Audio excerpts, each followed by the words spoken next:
Hello friends, this is Jim with Science Talk. I have a short story on what stormier weather will mean to commercial fishermen. When you have warmer situations as we're having now, this will indicate and will result in stormier weather that will be expected to come. And commercial fishing is basically probably the most dangerous occupation on the planet. One of the most dangerous for sure. Stormier weather will make it even more dangerous. I mean, just take for example up here off of the coast of Alaska, the Bering Sea. Bering Sea is probably some of the snottiest ocean conditions you're going to find, other than going around the southern tip of South America, Drake's Passage, from the Atlantic to Pacific side. There's you get 100-foot waves there, and at least, and other wonderful things to encounter. No sarcasm. But the Bering Sea, there's a lot of good fisheries there. And fishermen go there for the cod and so forth. And it's already dangerous as it is. Stormier weather is going to make their safety ever more precarious. So if you look on for example, the East China Sea, there'll be greater frequency of post-monsoon storms. The typhoons will be on the increase in the East China Sea, greater frequency of post-monsoon storms in the Arabian Sea. So more typhoons in the East China Sea, basically more post-monsoon storms in the Arabian Sea. Forecasted Mediterranean is also is somewhat milder because it's a more, yes, it does communicate with the Strait of Gibraltar and through Suez, man-made of course, but there are a couple points of communication, but it's kind of an enclosed system for the most part. Storms could be reduced over the next 200 years, but the outlook for the Northeast Atlantic is not good.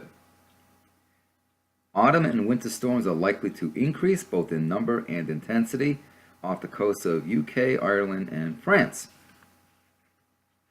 This, of course, can lead to catastrophic impacts on the fishing industry.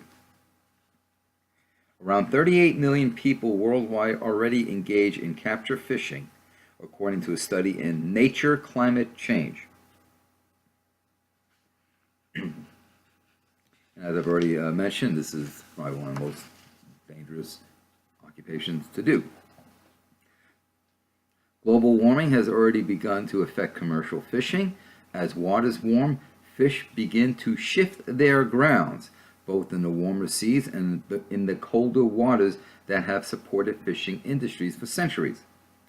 This can result in troubling consequences, not only in terms of being able to catch sufficient amount of food, so this can affect your diet, but the fish are moving around.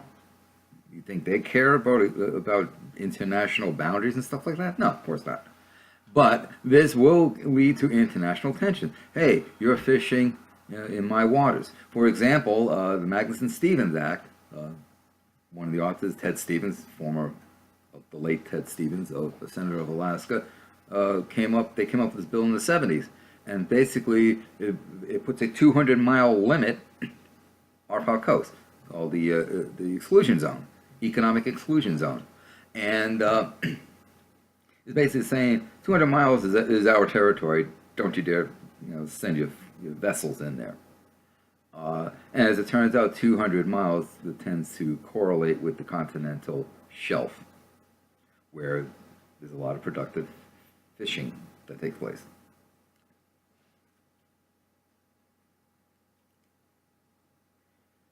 So the researchers report that although warming could certainly alter the potential fish catch over the next 50 to 100 years, changing storminess has the potential to cause more immediate and catastrophic impacts.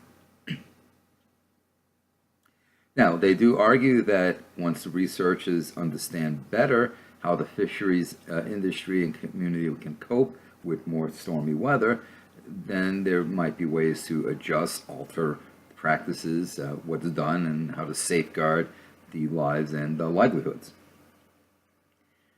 So, between them, capture fisheries using trawls, seine nets, long lines, and aquaculture, which is basically fish farming, support the livelihood of 12% of the global population. Fish provide more than 3 billion people with around 1/5 of their animal protein. So there's a lot at stake here. A lot at stake. I mean, the population is about what, 7.5 billion now, maybe 8 billion. So this is a significant portion of the human population. Storms not only threaten, the fishing crews. If you got, nasty waves and the boats pitching about, you're trying to set your nets or what have you, but if you're being tossed around, well, setting nets is not the only worry. You can get tossed into the water. And, if you get tossed in the water in the Bering Sea, the estimation is you have about 30 seconds before your basic hypothermia will do you in. You don't want to fall into the water in the Bering Sea. But warming waters can change the composition of submarine populations. That means populations well below the surface, and in effect gradually alter the local ecosystem.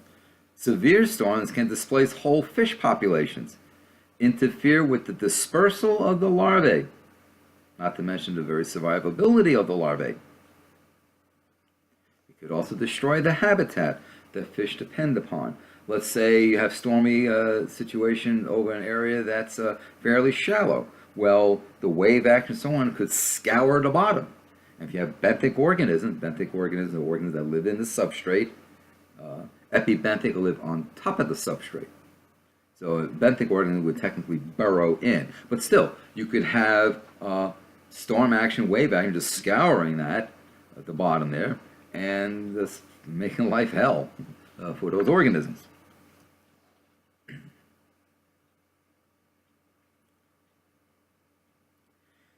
So Nigel Sainsbury, who is a social scientist at the University of Exeter in the UK, he's the one who led this study. He said storms are a threat to fishermen's safety, productivity, assets, and jobs, and to the health of billions of people around the world who rely on fish for their daily nutrition.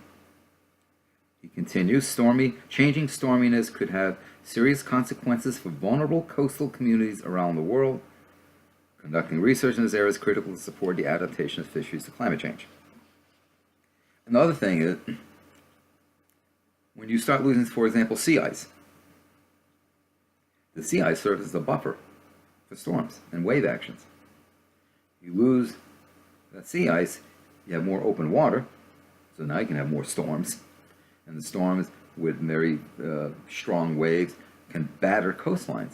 There was a village in northwestern Alaska that had to relocate a considerable distance inland because the loss of sea ice and all these coastal storms, the increased intensity and frequency, was battering the coast, where whole chunks of the coast are just falling into the ocean.